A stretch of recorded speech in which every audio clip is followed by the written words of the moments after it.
afternoon and welcome to our presentation over non-traditional families. I am your presenter and my name is Kimberly Lopez. Today we will be discussing non-traditional families and how to raise your child. I first just want to go over what we will be doing today. We're going to start off with a nice icebreaker introduction, just getting to know one another, see who's here, and just make sure that this is a safe space for all of us. From there, I'm going to move on to our information part of the presentation, and I will be going over the who, what, when, where, and how of non-traditional families. From there, I want us to play a little review game, just make sure that we know what we learned today, go over it, and just have a nice time and enjoy this space with one another. From there, if you have any questions, I will be taking a Q&A session at the end just to answer anything that you might want to know. Okay, so we will be starting with the introduction. As I mentioned before, my name is Kimberly Lopez, and I am a child from a non-traditional family. I had my parents that were divorced, and I lived with my single mother, who also was joined in the household with my two godparents, who were her two siblings. Not only that, but my father, who I lived on the weekends with, had another family who was my stepmom, along with my stepbrother and three stepsisters. So right there, I already have quite a few different examples of non-traditional family. I have today with me the lovely Emily. She is one of my students, and unfortunately, her moms were unable to come to our presentation today, but she is here just to be able to also explain her story and tell us about her non-traditional family. Are you ready, Emily? Okay, so as I mentioned, Emily has two moms. Emily was adopted when she was two to her two mothers, who are both of different ethnicities and different from Emily's.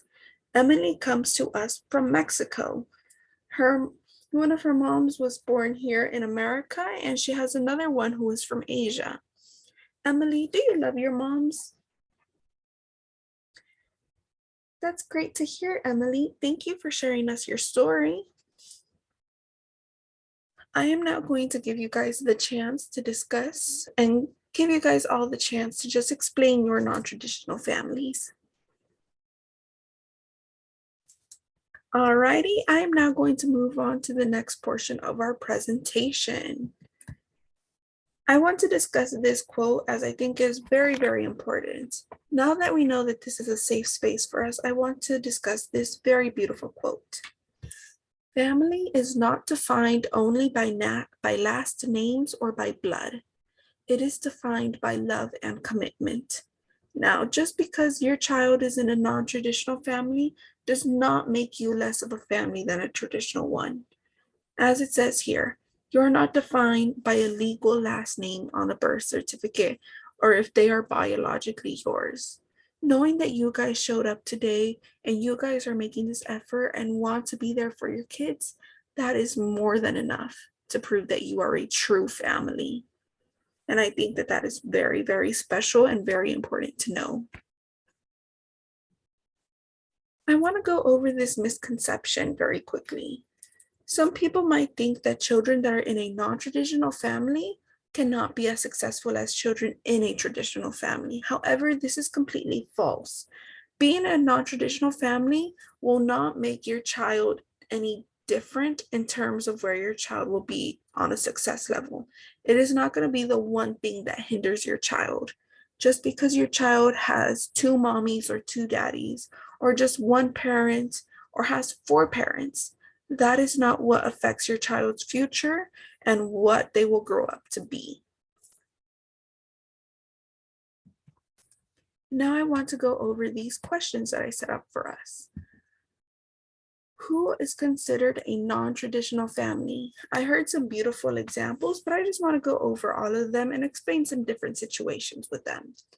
So we have our single parent households in which a mom or a dad who is divorced, widowed, those are our single parent families. We also have our blended families, our cohabitations. Those are when two separate families might join together might be from two single parent households. For example, a widower and a divorcee, they might get married and they might join their families. We also have our same-sex families. We have our gay parents, our lesbian parents. There's so many different people that are part of the LGBTQ community. And I think that it's just really great that we are now able to legally adopt children. We may have them through in vitro, or they might even be biologically from one of the parents. We also have with that our four-parent situation. That is when a child who might have come from a traditional household, and then the parents can either have split up and they each found a different partner. And that is when a child now has four parents. There might also be a chance in which there's no parents and the child is being raised by their grandparents, or a child was adopted. These are all different types of families. Now let's move on to the next question. What can affect my child's development? As I mentioned before with my little misconception section, being in a non-traditional family is not what affects your child. Your child will not grow up to be less successful or different from other children simply for being in a non-traditional household. Yes, they might have some different experiences, but it is not going to hinder your child's development. Now, this next question might be more of a sensitive topic, so I ask again to remember that this is a safe space for all of us. When should I explain to my child they are part of a non-traditional family? And the way that I explain this is that this is up to you as a parent. There are times where you might be more comfortable explaining your situation to your child at a younger age versus at an older age. Some parents might not want to let their child know that they were adopted until the child is more older and capable of understanding the situation. And there are some parents who might want to let their child know from the get-go what their situation is and the why of it. So, for example, my mom did not really explain to me that my parents got divorced until I was 6, because my parents got divorced when I was 2. I was too young to be able to truly comprehend that. So whenever I would ask my mom where my dad was, she would first just let me know that, oh, he was sleeping over at my aunt's house, or he was at work. And then we would just kind of accept that as an okay answer, and we would forget about it. We didn't think too heavily into it as I was a young child.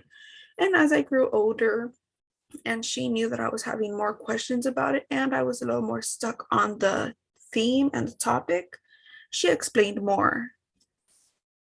Now moving on to the where.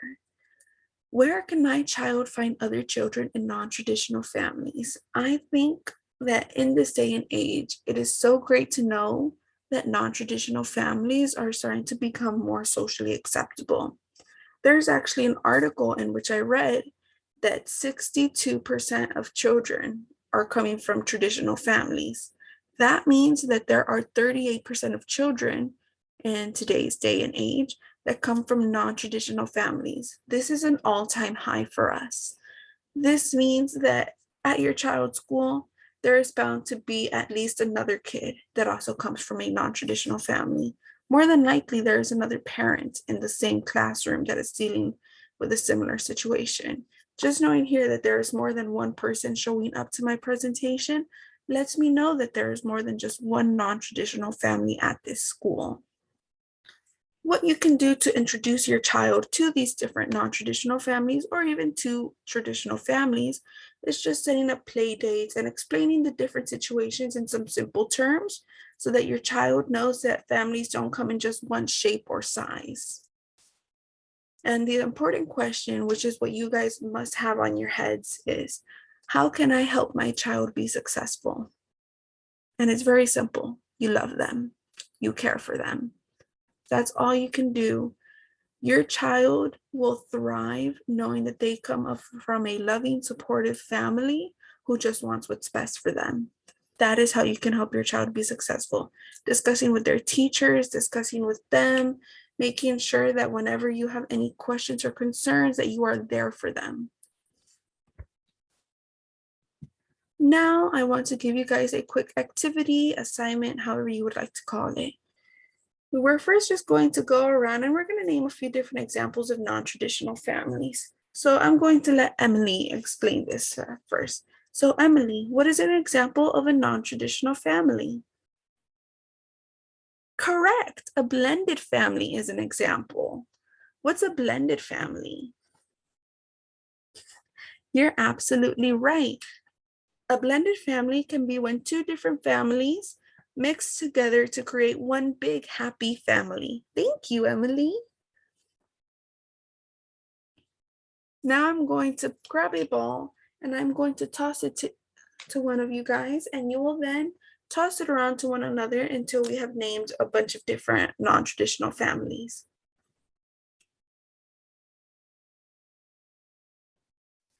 Now that we have named the different non-traditional families, I just want to go over with one another about something that you are glad to have learned today. And we're going to do the same thing. We are just going to toss the ball around.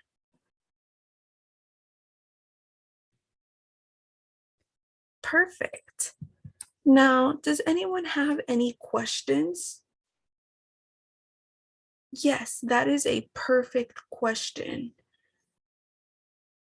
What should you do when your child starts asking where their other parent is when you are in a single parent household? As I mentioned before, what my mom did when I was younger, she would go with what she felt was best in that time. I was more younger and I didn't really know what exactly was going on. So when I was 2 years old and 3 years old or four, she would just let me know that dad was not at home. He was either working, he was sleeping somewhere else, but she didn't explain the divorce just yet. Once I got older and I kept asking, and she felt more comfortable to discuss the situation, she let us know that dad was now in his own home and we could go visit him at his home whenever we wanted. If you come from a parent that decided to not be a part of the child's life, you can explain to them again in ways that you decide is best. An example of something you can tell your child is that the other parent now lives in another country or in another state and they live far away and they are unable to visit their child. Or if the parent has unfortunately passed away, you can again explain the story in simpler terms that is more child friendly.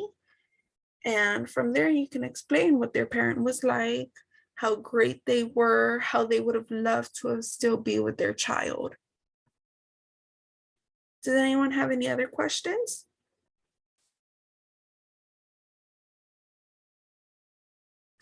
Yes, actually, that is a great question. And it comes with a funny story that I want to mention. Children are always asking, where do babies come from? Where do I come from? Before you start getting into the reproductive stork, when a man loves a woman, first ask your child, what do you think? Because most of the time, it could be that a child's not even thinking about babies. They're just asking what country they're from, which hospital they were born at. And that is a much more simpler question to answer. However, if your child is asking how they were made, how they were reproduced, you can again explain in terms that you want to. When a child asks a lot of the times, did I grow in your tummy? If you were pregnant with them, of course, let them know the truth. Yes, they were in your tummy, and you can explain what that situation was like, what it was like having them in your tummy, going to ultrasounds, and the journey of growing them to be a strong and healthy baby to the child that they are now.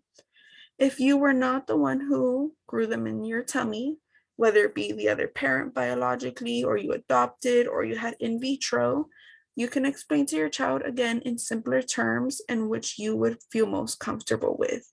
Let them know that even though you might not have grown them in your tummy, you were still so excited to know that they were coming and that they were growing up to be a strong, beautiful baby, and that you are so glad that they are a part of your life.